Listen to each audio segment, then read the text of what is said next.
Welcome back to the How We Can Heal podcast. Today, our guest is Dr. Michael Salter, a leading criminologist and professor at the University of New South Wales in Sydney, Australia. His work cuts to the heart of some of the most challenging issues in criminology and social policy, from organized child sexual abuse and gender-based violence to complex trauma and technologically facilitated abuse. He's the author of 2 books, Organized Sexual Abuse and Crime, Justice, and Social Media, and he's published over 60 influential papers that bridge academic theory and real-world impact. Dr. Salter has also served in leadership roles across national and international bodies. He's chairperson of the Grace Tame Foundation, past president and fellow of the International Society for the Study of Trauma and Dissociation, that's where we met, and he sits on editorial boards for journals including Child Abuse Review and the Journal of Trauma and Dissociation. As director of the East Asia and Pacific Hub of Childlight, he conducts research in partnerships with governments, civil society organizations, and survivor advocates to produce actionable insights and inform interventions into child sexual abuse. Our conversation today focuses on how systems, technology, and societal structures can shape both harm and healing. It's a conversation grounded in research, compassion, and a deep drive for healing and positive change. So please join me in welcoming Dr. Michael Salter to the show.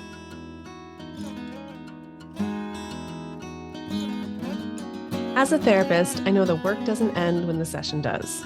The notes, scheduling, billing, and admin can quietly creep into what was supposed to be downtime.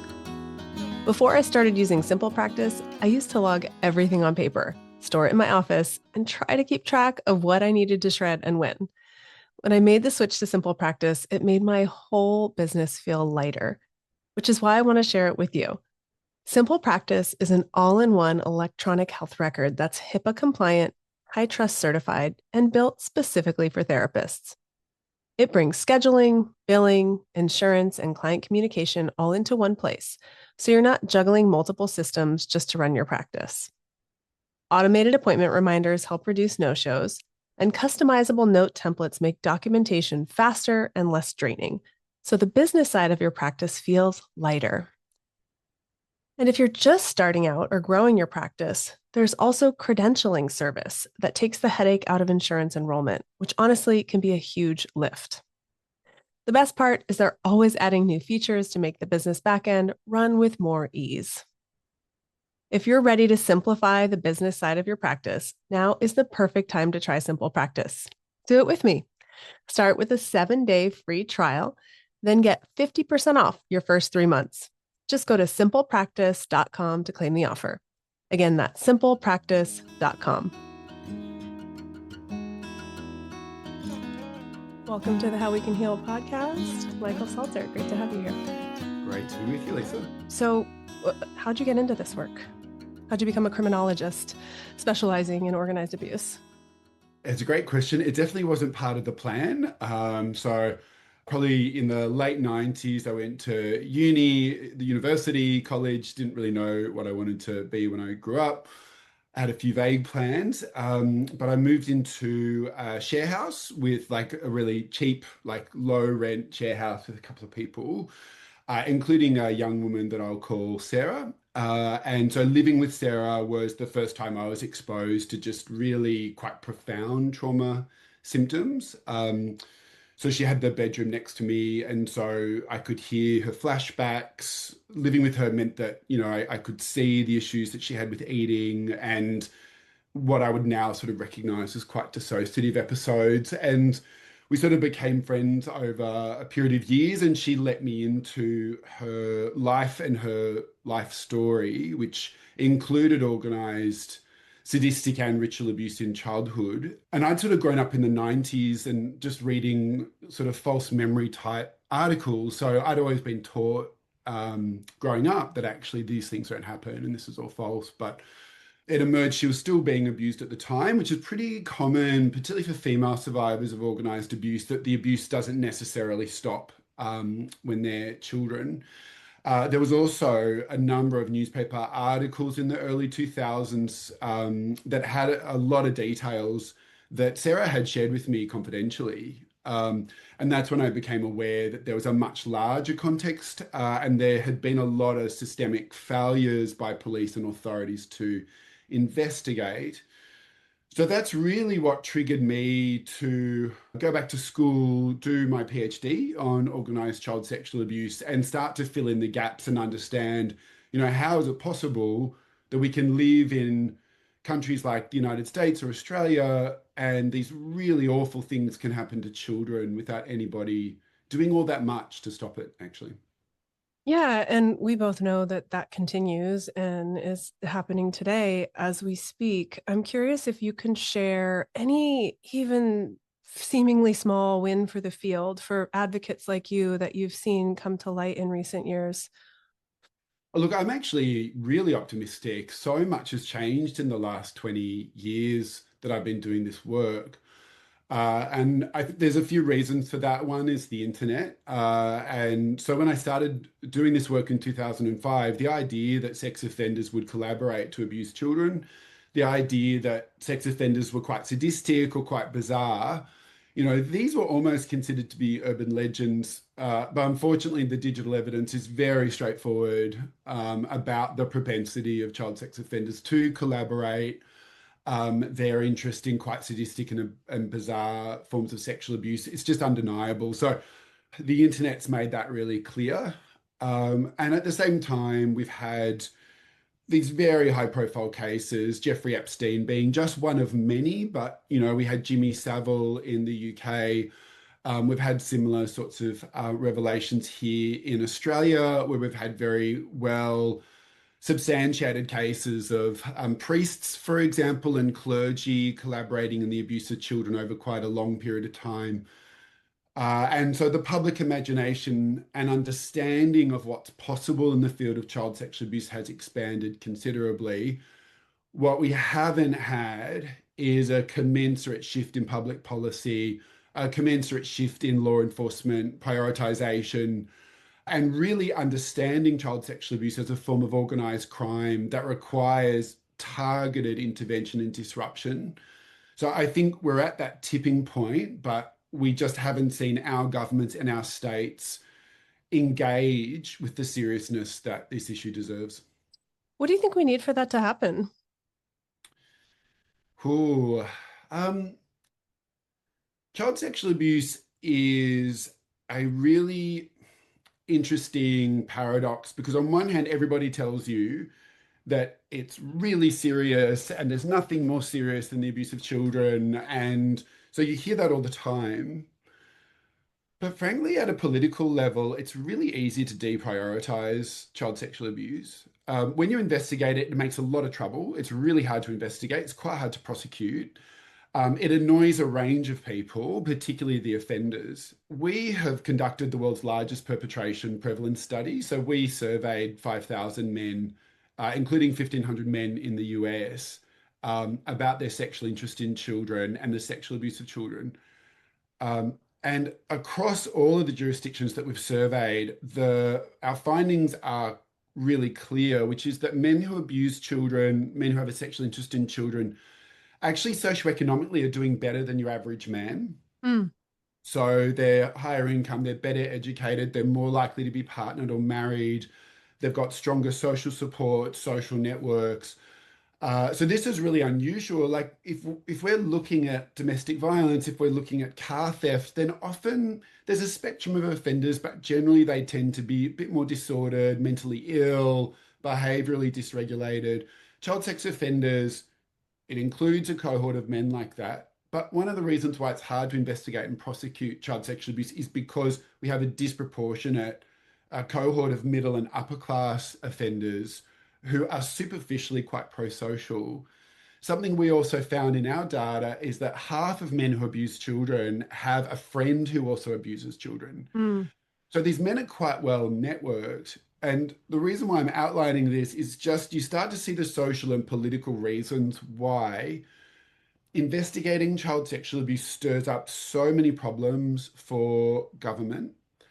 And so at the moment, where they are investigating and prioritizing child sexual abuse, it's often in the online space because it's very visible and there's a lot of digital evidence. It's Mm. quite easy to prosecute. Like conviction rates for online offences is about 95%. But for offline offences, especially child sexual abuse in the family, especially if you've got a really young victim, like a child at 2 or 3 or 4 who's disclosing, if you don't have medical evidence and if you don't have photographic evidence, conviction rates are low and appeal rates are high. Yeah. So it really requires states to do a big rethink about our whole systemic approach to child sexual abuse. And ultimately, that is a matter of political will. So, what is it going to take? It's going to take us. It's actually going to take us. It's going to take the trauma sector, but it's going to take the public to demand better than the systems that we have. Yeah. And it's coming up against the structures of power that you're outlining. And also, I often think about just collective dissociation.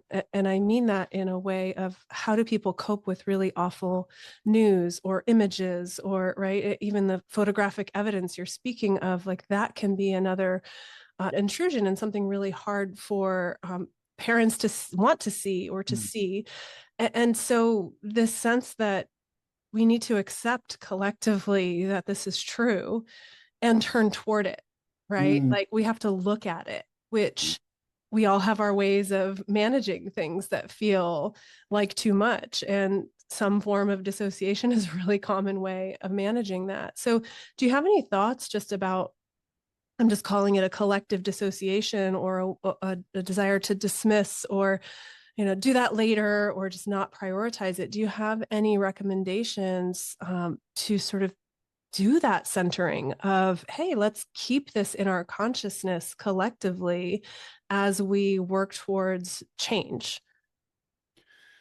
It's such a great point. I think dissociation and collective dissociation is a critical kind of leverage point here for how these forms of abuse are able to replicate almost like a virus, both kind of laterally throughout the community, but as we know, often intergenerationally within families. We're often seeing, and when it comes to quite severe sexual violence against children, we're often seeing this passage through generations within families as well. But we can't see what we can't name. Mm-hmm. And if we're not talking about organized child sexual abuse, if we're not talking about incest, if we are not talking about sadistic abuse, if it's not even within the realm of possibility that it might be happening to a child, then we literally can't see it. Yeah. I think naming these things and in a funny way, normalizing is not a good word, but accepting that this is a really difficult aspect of human nature Common. common. It's much Yeah. more common. And one of the dissociative mechanisms at work here, it was really interesting when I met Sarah because her trauma symptoms were so acute. And I remember talking to one of my housemates who'd lived with her for much longer. And this was early on in my stay with Sarah, and saying, like, she doesn't sleep. Like, she's up all night. Like, I can hear her having nightmares all night. And they just said to me, oh, yeah, she's been like that the whole time. Mm. She's been like that for years. I then found out, like through her childhood, there'd been these really acute hospitalizations, there'd been interventions from authority, really strange things that nobody ever, it was just the tip of the iceberg. Nobody wanted to look under and see the rest of the iceberg. And so, one of the issues I think is this collective dissociation, collective culpability. Once we sit back and once we acknowledge that this is possible, we may well have to then confront the fact that things have happened in the past where we haven't intervened, we haven't stepped forward. And it's a big ask, asking a few questions of Sarah changed my whole life. There's a lot of people that have, their own families, their own kids, their mortgages to pay. They don't want to get dragged into a big, challenging problem. But because our states and our law enforcement and our authorities are not holding this issue, often it's other citizens that have to intervene. Yeah. So you mentioned being able to see it. What are common types of organized or extreme abuse? What are some of the categories that you see being a professional in this space? There are a couple of different forms. The cohort of victims that is the most help seeking, so they become most visible, particularly in the mental health sector, is often the victim of like middle class organized abuse. So often that's transgenerational. There might be a pattern through the family of sexual abuse within the family that often initiates quite early. It's quite prolonged, tends to target girls, but will include boys. And that victim cohort, from a dissociative point of view, they're often quite structured because there was a lot of rules at home. So, you're like this at home, you do certain things at home, but then you go to school and, you have to behave in a certain way at school. So often this group is the group that we're seeing, generally female in the context of mental health care. They're also a group that struggles to afford mental health care, but they're more likely to have the money for it. There's then sort of more disorganized, organized abuse in kind of like working class families. There might be drug economies, there might be other sorts of adult sex work where the child may then get caught up in being sold in exchange for drugs, entering into so-called sex work as a minor. Again, much more disorganized, much more criminal, much more visible to the criminal justice system. A pattern that we've seen in the States, in Australia, is also groups of men in the community who target particularly kids in the foster system or out of home care. Yeah. Um, that's a very particular form of sexual exploitation, often understood in the States as trafficking. There's been some really high profile cases in the UK of this form of abuse, and these men can abuse quite large numbers of kids. It happens here in Australia, and we've really struggled to get the states or the federal government to respond to it because this group of children are so low status, frankly. In Australia, often Aboriginal kids as well. And so it's interesting where some kids are treated as much more valuable than other children, frankly. Yeah. Uh, we've then got sort of the online space, and unfortunately, we have encrypted services like Tor, so the so-called dark web. We have encrypted social media apps like Telegram or WhatsApp that facilitate offenders to find one another, share abuse material, coordinate the abuse of children and the sale of children. And this is happening on a massive global scale now. And this is something that governments, I think, are stepping up to the challenge whereby the private sector and the technology sector has been allowed to provide services to child sex offenders for 25 years. Governments are now starting to understand they need to regulate that. But we have a bit of a challenge, frankly, in the United States now with the really close alliance between the Trump administration and the technology sector, which has really stymied the regulatory moves that we need in the US, where a lot of the technology companies are. And also the focus in the States on the border has actually pulled quite a lot of resources from Homeland Security, where they'd previously been prioritizing child sexual abuse. A lot of those resources are now being pushed towards the immigration raids and immigration efforts. So the online space, I think we had been moving in a really positive direction, but there's some challenges now. Yeah. It just makes me think about with any kind of dissociation or any kind of I don't want to see that, how easy it is to recenter resources or to take resources away from this really important issue by having some other issue that someone proclaims is more important or makes a lot of buzz around. I mean, you think about the way that governments across the world and in the US right now, we're spending our time, our money, our collective attention in the news. It's pulled in so many directions because there's so much happening.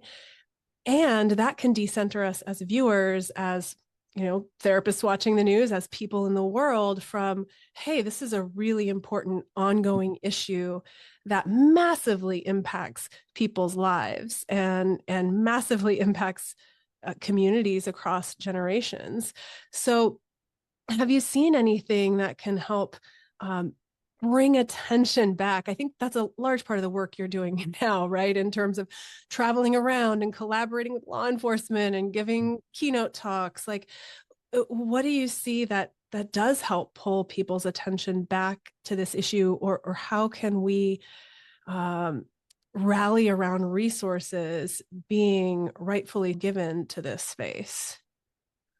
We need much better integration between the different sectors that are addressing organised abuse and child exploitation. So there's so much expertise in the trauma space. I mean, I really think, in my view, that trauma therapists really are the experts on organised child abuse and frankly see the worst of the material. Um, but at the same time, law enforcement is then looking at this elephant from a different angle. And there's been no integration between the two. To give you an example, the Interpol database holds all of the known child sexual abuse material. The majority of the children in that database have not been identified, probably about 60%. I mean, as you know, for trauma therapists, they then regularly have adult survivors saying, I was photographed as a child. And yet there's been no bridge built from law enforcement to the mental health sector to say, well, you've got someone saying they were victimized. We've got an entire database of unknown victims. Maybe, maybe Yeah. we should integrate these two and see what would come out of it. The other missing piece is actually the financial sector. So, as a lot of child sexual abuse has gone online, banks and payment systems are now, there's a lot of transactions related to child sexual abuse that's running through banks and payment rails. And the financial sector now needs to be brought into the sphere of child protection. So we're in the 21st century. Child sexual abuse has taken on different forms than it took on in 1960. And yet our response to child sexual abuse it's still pretty similar to what it was like in 1960. So, I think that there is a systemic redesign that we need. And part of it is really shining daylight on the policing of child sexual abuse. It's about being sometimes a critical friend of government and law enforcement. And where we see resources being pulled out of our space, which is happening in Australia, we had a horrific mass killing, which is very rare in Australia, but we had a massacre about a month ago here in Sydney where two men went to a Jewish celebration and killed 12 Jewish people. And what we've seen, even in 4 weeks, is a significant deprioritization of child sexual exploitation because counterterrorism is now a key policy focus. Those are the sorts of things that we need to say, you know what, we can walk and chew gum at the same Yeah. time. And one of these issues should not be deprioritized for the other. Yeah. Yeah. They're both very important. So let's talk a little more just about the dynamics around this, right? And how it impacts mental health professionals, how it impacts the people who are or aren't in treatment, who are survivors of extreme or organized abuse.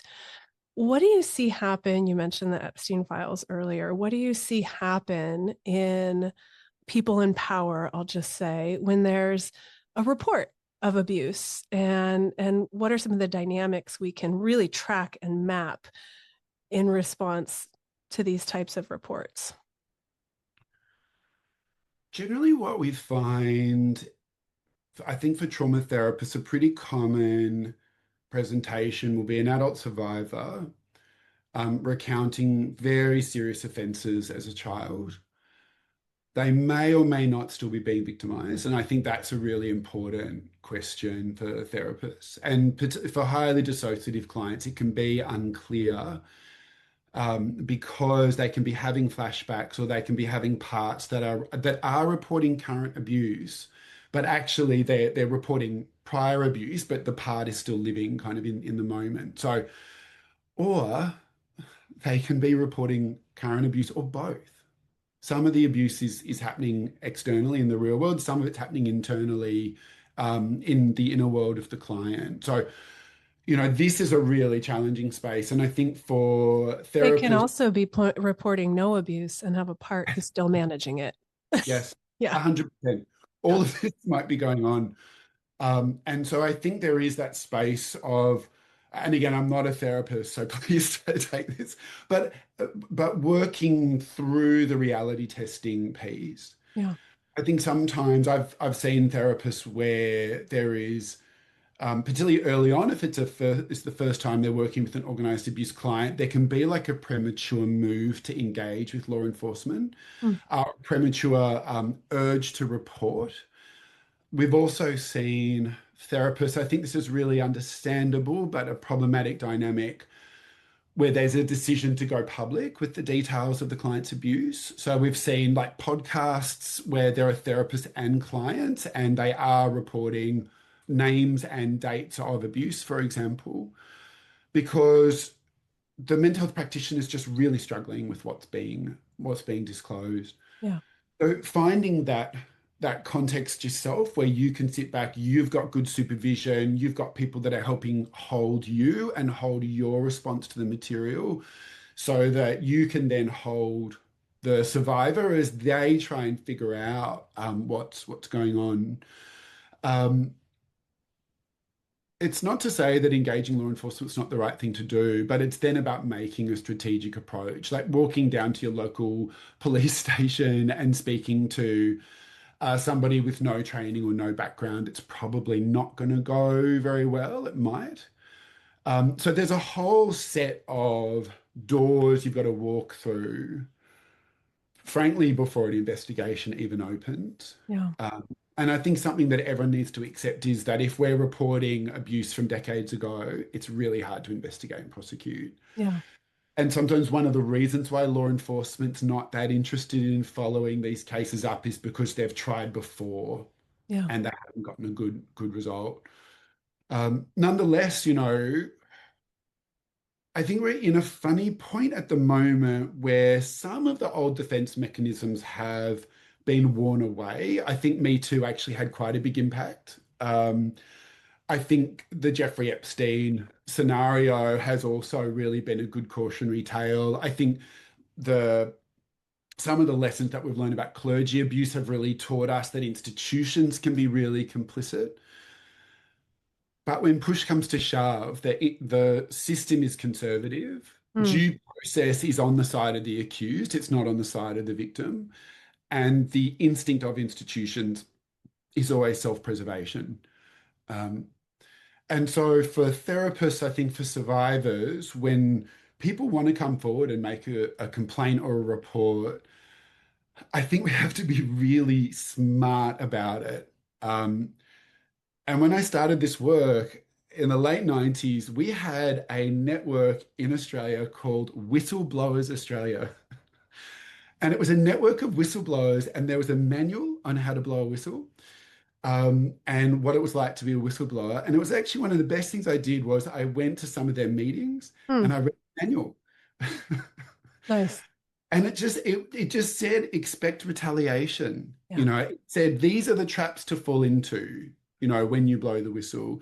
Do not be naive. Expect the institutions to turn on you. Like you've got to do all of that work first. Yeah. And I think that can be hard for survivors. I think it can be hard for therapists because, to be honest, we just want a white knight to get on a horse and come in and rescue us. And unfortunately, we have to be our own white knights Yeah. at Yeah. the moment. Yeah. Mm. And there's so many layers to what you're describing because there's actually when somebody does want to report something, the implications of that and the level of, I'll just call it readiness for that. Like, Mm. is someone ready for being cross-examined? Is someone ready for photos to be shared? Is someone ready to have these memories brought up at a time and place that they don't ultimately control? And to be asked about that or to know it's happening, right? Or to know that it's being shared. Then there's the response of the institutions, which can be denial, minimization, more red tape, Mm. DARVO, straight out, deny, attack, reverse victim and offender. We had Jennifer Fried on the podcast to talk about that. So, and then I'm also aware of things that are happening in large scale in the news, those can also be really triggering and upsetting for someone who's in therapy trying to work on these things. So there's just so many layers of the institutional presence in even a one-on-one therapy session for someone who's trying to heal, right? Trying to heal from the significant harm that this type of abuse causes. So it can be a lot, right? I think it's easy to understand and empathize with people just being like, whoa, oh, I don't know, like, what can I do here? I don't even know what I can do. I think one thing we can do is see these dynamics more Mm. clearly, right? So, is there anything, it might just be what's happening in the news today, but anything that you see that's like, oh, this is how, people are doing the bait and switch or they're doing DARVO, or when someone is actually standing up and holding someone accountable, what are some of the common responses you see? I'm thinking of particularly public cases, as I know you're familiar with those. Anything you can share along those lines? We had a funny time, I think, where some of the kind of hegemonic justifications for inequality have fallen away, and people are just talking about brute power now. And some people are rich, some people are powerful, some people are in control, and some people are small and vulnerable and have few resources. And I think it's a scary time where some of the justifications for inequality have fallen away. Um, but DARVO really is the classic sort of bait and switch that says, I by accusing me, you are victimizing me. Yeah. Um, and our criminal justice system really permits that. It's structured to enable that kind of defense. Um, I think particularly in organized abuse, we learn when organized abuse taken place in the family, we learn so much about attachment because the attachment of a child to a parent is so primordial and so fundamental. And I think this is the most difficult sort of accusation to make in public.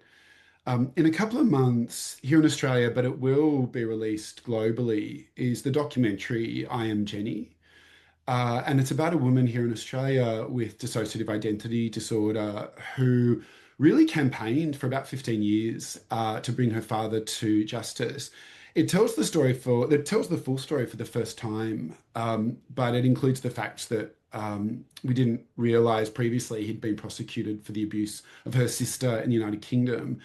And she gave testimony there. And then many years later, even though she'd been making these multiple complaints, he was finally charged here in Australia for his abuse of her. But even in that case where there was extensive medical evidence, he'd previously been convicted of the abuse of her sister. It was such an open and shut case. He still pled not guilty. There was still the accusation that she was lying. There was an attempt to use her mental health condition against her. She has DID. Now, you and I both know that, DID is evidence of extensive early childhood traumatization. And so it's an interesting case study of sometimes the extent to which survivors have to be their own advocates and over many years. Um, and I was speaking to a survivor yesterday and in fact, a survivor here in Australia who prosecuted two of her offenders, and they did go to prison. But what a fighter she's had to be over 20 years. Yeah. And so I think that self-advocacy and that willingness and that inability of some survivors to back down, like they cannot back down, some Yeah. survivors. And that's where we do see that perseverance is really necessary to cut through. Yeah. Yeah, and some people have that in their stars, right? It's in their chart. And Yeah. and some people don't, right? Yeah. And I think it's important to honor both, right? I've definitely worked with people who are like, I'm not going to do that ever. It's just not an important way for me to invest my energy. It would just waste me of all that's essential. And other people who feel like it's really important and can keep pushing on. And I think acknowledging DARVO, like you said, with the whistleblower manual, being able to just expect Mm. this is what's going to happen and being I don't want to say braced for that because there's so much somatic work that we try to do to like acknowledge bracing and, Yeah. work with it, work through it, but be aware and have some sort of protection in place, to be able to lean into that and to know. I think for some the folks I know who do have that Mm, fire to fight, there's such a deep sense of purpose in it, and it goes beyond just a simple cognitive decision. They really feel like this is a spiritual mm, assignment. This is like mm, deep within my life purpose and DNA. So I just want to honor that whole spectrum that people can fall in, or folks in there like, I want to, but I don't know. And there's so much in the middle of that. It's such a process. And it makes me think too of like, what can therapists, folks like me who sit with people who've been through these things, hear the ins and outs of it, see the dynamics, watch the news, get mm, frustrated. Are there any things that you've seen that mental health professionals who have this knowledge can really mm. do to advocate directly within their communities outside of the one-on-one dynamic in the office? We've seen a really, I think, significant accumulation of evidence and wisdom about how to work effectively with this client group. I think continuing to provide that support as a therapeutic community, because where I see therapists often slip, and I did this in my own sort of journey, is like falling into the world of the survivor and falling into the hopelessness Mm, and the darkness that they carry because of what they've been through. And so having that therapeutic community that can help us to understand countertransference. Like, I'm feeling hopeless because the survivor feels hopeless. yeah, I'm feeling nihilistic because they're feeling nihilistic. Like, they're communicating something to me. I think our job is always, always, always to hold hope for when the survivor can't. We are the people that hold that hope. And I think that's also true for the community, for the therapists who came really early to this work in the 70s, 80s, 90s, incredible practitioners. I think also practitioners that just were so traumatized by what they were coming across. And sometimes our instinct in advocacy is to talk about the worst things we've ever heard from a client. yeah, Ritual abuse is a really good example of this. We have to be aware that, like, normal people, to use not a great term, but people who are not in this field of work, they can't, there's some things they can tolerate. There's a lot of things they can't. That's just a fact. And we need to work with windows of tolerance, not only for clients, but actually in our public conversations as well. yes, And I find that a challenge, because there's aspects to the abuse that I think we do need to find ways to acknowledge publicly, because it does signal to the survivors that it's okay to talk about this. But at the same time, it risks turning people off, it risks shutting people down. And I encounter those dissociative reflexes in my work all the time when bystanders forget things I've told them, forget the sort of work that I do, or misremember things because they really can't hold the material. yeah, So thinking about that window of tolerance, thinking about how we build a kind of a structure of understanding so that when we're talking to normal people, when we're talking to people outside our field, they don't feel hopeless. They don't feel overwhelmed. Yeah. yeah.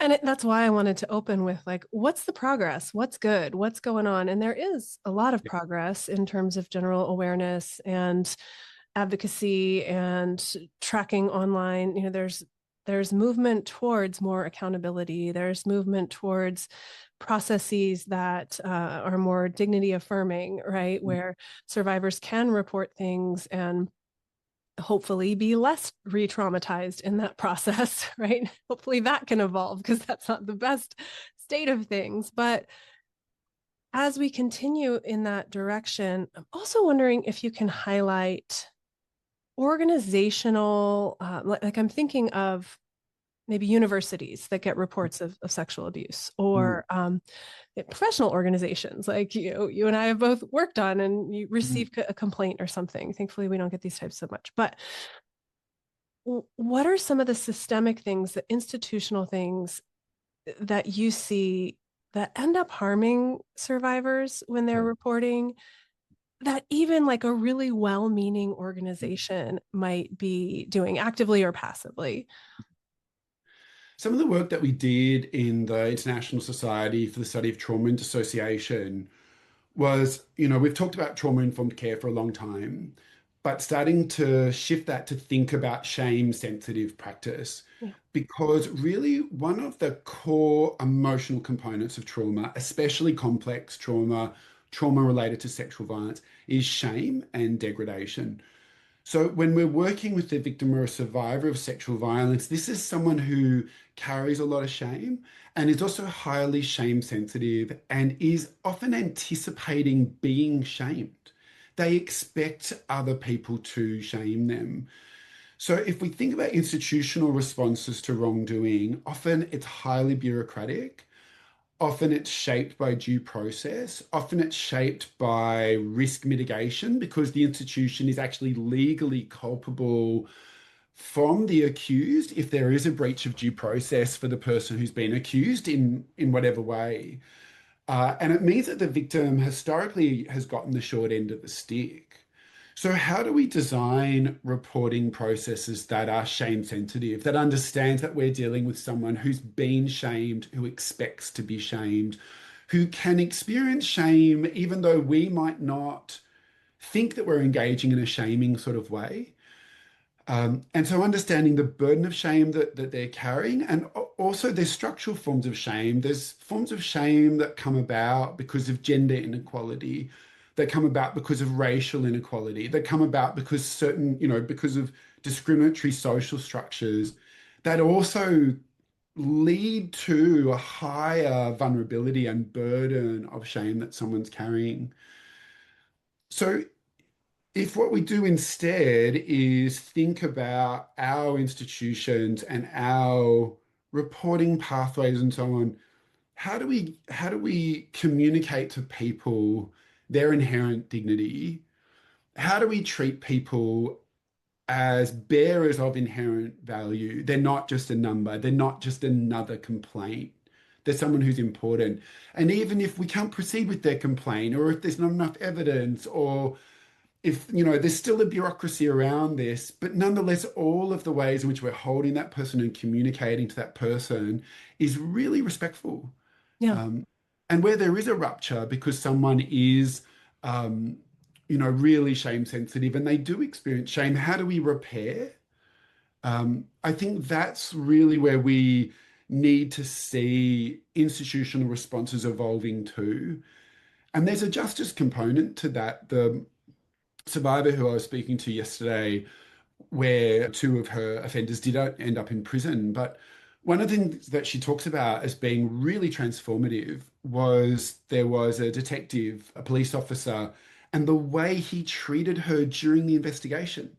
Yeah. She'd never been treated like that before. She grew up in the foster system, like the foster care system. She'd been homeless for periods of time. She'd been, all sorts of things. But then this police officer just treated her like a human being, Yeah. you know. And that 10, 20 years later, that's the thing that stays with her is how well she was treated. Yeah. I wanted to ask you about examples of institutional courage, and my mind kind of goes different places there, but this is one, right? Mm, And this is one that's very specific to each person as a human being in their role. So I think mm, when we're thinking about institutional courage, we think, okay, well, what about the bureaucratic processes and how can we organize those? And I absolutely want to hear examples of when that goes well. But I think it's helpful for us to also remember that any one person treating another person with dignity and practicing that shame sensitivity can make a massive impact. So it's not just the how and the what. mm. It's the humanity that's showing up in response to someone reporting something really atrocious, something really harmful. We actually, with a PhD student of mine, we conducted research with survivors of child sexual abuse who had reported their abuse to our Royal Commission. So we had a massive public inquiry here in Australia called a Royal Commission over about 5 years. It's one of the largest in the world. Its budget was about $250 million. And we had 8,000 survivors come forward to report their abuse one-to-one in a private session with one of the commissioners. And what happened with the private sessions was, so there was 8 commissioners, part of the Royal Commission. They're very august, important people. And so under the legislation, they have there's particular obligations about how they're treated. So there's public servants who their job is to look after commissioners and kings and queens and presidents. So these public servants set up the commissioners' offices, and then they didn't have anything to do for a while. So the commissioners got them to set up the protocol for the private sessions. And what was happening was the survivors, these survivors who grew up in out-of-home care, grew up in orphanages, were sexually abused, just had these really terrible childhoods, and were so trepidatious about coming forward to report their abuse. But what was happening was they were getting like these invitations to the private sessions on these gorgeous invitation cards. And then they're like a taxi would come to the door, and the taxi driver had been trained, was a trauma-informed taxi driver, and then was Yes, I just want driving, to celebrate that right there. and then they were driving to a 5-star hotel, and then they were coming to the front door, and there was a butler that was saying, "Do you want sparkling mineral water or still? We've got some scones for you." And the survivors that we interviewed said to us more than once, "I was treated like a queen. I was treated like a king." And so we were doing these interviews, and I then ended up doing an interview with the policy manager who explained how this all came to be. But the survivors testified, they told their story, and the telling was really important. But also, what was really important was how they felt. Yes. They felt so important. And the way that the Royal Commission was set up was, there was a call centre that they would call to arrange all of this. But when they called, they had a caseworker. They had the same person. And so maybe their date for testimony would be set at a certain time, and they would say, "Oh, I can't come that day because, my first grandchild's been born that day."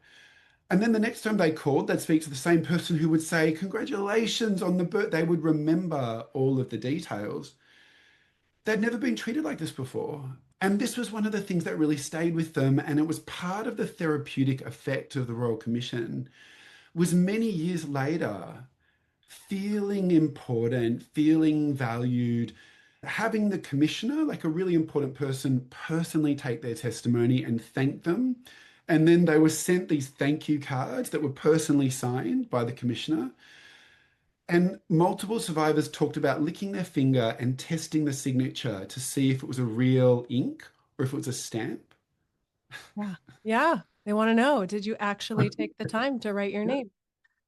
And so there was something really powerful about this that, we are now talking and doing some training in the ISSTD and here in Australia on shame sensitive practice, but dignity affirming care. How do we tell people that they matter to us? Oh, How do we yes. give them a sense of valuing? Because that's what, like, trauma gives people this embodied sense of their devaluation and their unimportance. And it's why it's so hard to shift shame therapeutically, is because you feel it in your gut. Mm.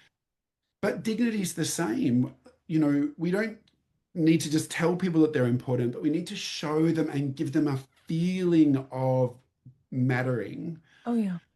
And we can do that in lots of ways. It doesn't have to be fancy scones and But even something as straightforward as a consistent person assigned to support you, caseworker, whatever that is. I mean, I'm thinking as you're talking about something that's a totally different world, but being a self-employed person, running a business and going on maternity leave, and then, oh, well, I need to get my disability for while I'm taking 6 months off of work, right? Like I don't have an employer that's paying my maternity leave. So I had to go directly through the state of California, and I'm a relatively well-educated person. And the forms were like confusing and overwhelming. And then I have to go, and I'm postpartum at the time and I haven't slept. And then I have to show up in an office. I'm like, if I have disability, why do I have to show up in an office and go to the 4th floor and sit in a chair for 45 minutes until my name is called? And then, even longer if you're waiting to speak a different language. I'm like looking around the room and just thinking,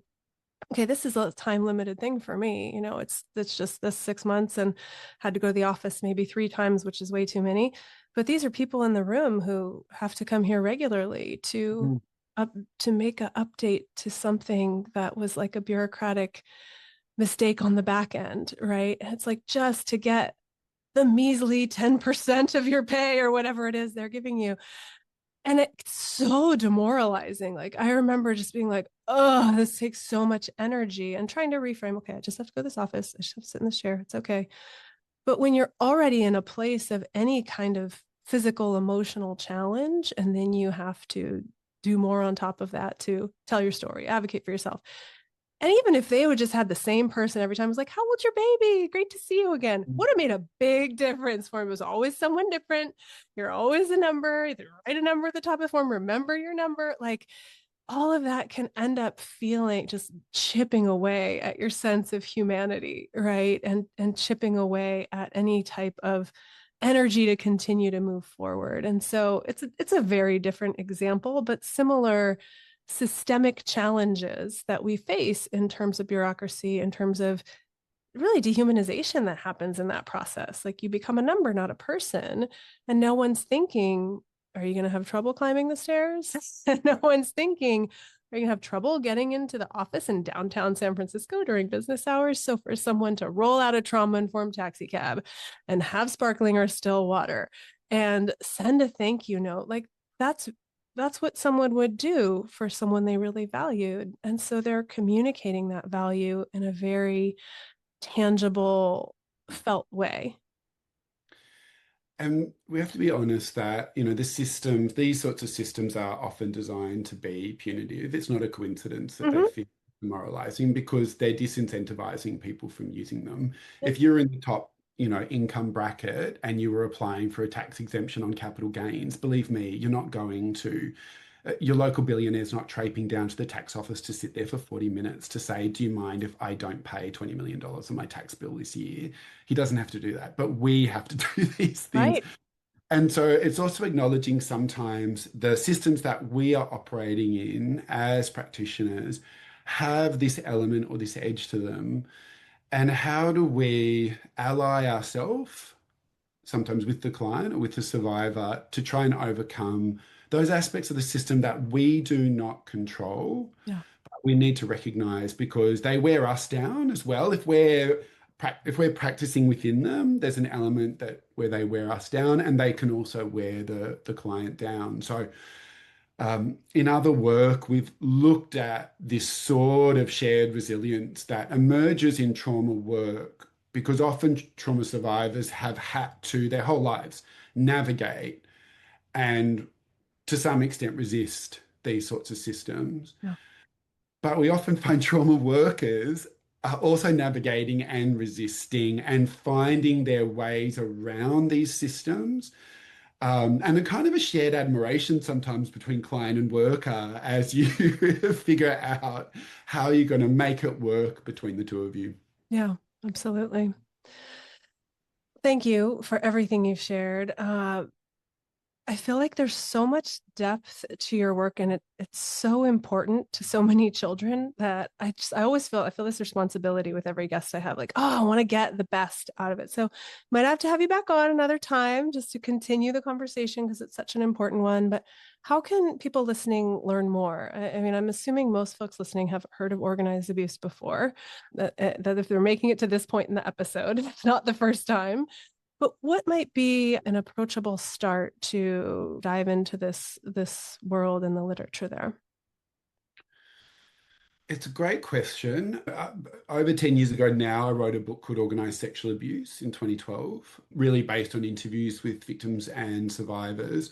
I think probably a little bit dated now, particularly in the online space. But it really sort of collected people's narratives and stories about what had happened to them here in Australia over the preceding decades. I think we've now got really excellent resources at places like the ISSTD around understanding the psychological dynamics of abuse, but also the dynamics that interplay between client and therapist.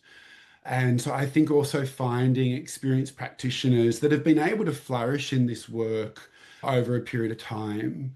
I do think it's easy to feel overwhelmed, especially if it's your first client or the first survivor that you're working with. Finding someone who's been able to do this work well and flourish in the work and enjoy the work really sets us up for success and sustainable practice with this really important group of victims and survivors. Yeah. What's coming up next for you? Any projects, engagements, speaking? Yeah, I think it's interesting. There is a real global sort of movement now around how do we come together as a global community. And so certainly in my region in Southeast Asia, the United Nations, so UNICEF, UNODC, really looking at coordinating work around how do we stop the financial flows associated with child sexual abuse? How do we support our region, not just Australia, but Southeast Asia, the Pacific? We've also then got a large conference actually in the Vatican in June, which is really intended to bring together diverse expertise in child sexual abuse, therapeutic, criminological, legal. That sense of we're in the 21st century, we need a 21st century response to child sexual abuse. I think that's becoming really urgent and exciting. Yeah. See that momentum. Nice. How can people connect with you? Your website is organizedabuse.com with an S for organized for those in the States. Yes, that's right. Yes. Yeah, organizedabuse.com is where I try to collate my work around organized abuse. You can also find me on LinkedIn. I'm also on X/Twitter, but it's such a cesspool. So probably LinkedIn is the best place to A little find me. noisier there. Yeah. Yeah. Yeah. Last question for you. What brings you hope? Honestly, it's the people, it's the survivors who I meet who just come through what they've been through. They find their own sense of justice. They find their own sense of a meaningful life. It's the people who do this work. You know, yeah, that's what really gets me out of bed is I just meet the most amazing people, including yourself, Lisa. And I don't think there's any brighter example of the human spirit than the people that you meet doing this work. Yeah. Yeah. They really want to stand up for what's true and help protect people from harm. And after harm happens, when it has and does, just to be there in it, Absolutely. help people heal. Thank you for taking the time to come on here and share some of your work. And I encourage folks to go to organized with an S abuse.com to learn more and share this episode. Thanks, Michael. Thanks so much. You made it to the end of the episode. Thanks for listening all the way through. Now that you've been listening for a while, I'd love to hear back from you. What's an idea or a story from this episode that sticks with you as we wrap up? Or what's one small thing you can do today to choose a step in the direction of healing or growth?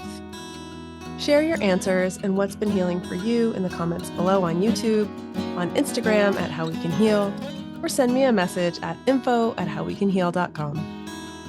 Also, check out howwecanheal.com for free resources, trainings, and the full transcript of each show. If you're listening and loving the show, please leave us a review on Apple, Spotify, Audible, or wherever you're listening right now. If you're watching on YouTube, click the buttons to like and subscribe, and keep sharing the show with anyone it could benefit. Before we wrap today, I want to be clear that this podcast isn't offering prescriptions. It's not advice, nor is it any kind of mental health treatment or diagnosis. Your decisions are in your hands, and I encourage you to consult with any healthcare professionals you may need to support you through your unique path of healing. In addition, everyone's opinion here is their own, and opinions can change. Guests share their thoughts, not that of the host or sponsors. I'd like to thank our guest today again, and everyone who helps support this podcast directly and indirectly. Alex, thanks for taking care of the babe and the fur babes while I record. Last and never least, I'd like to send some love to my big brother Matt, who passed away in 2002. He wrote this music, and it makes my heart so very happy to share it with you here. Till next time.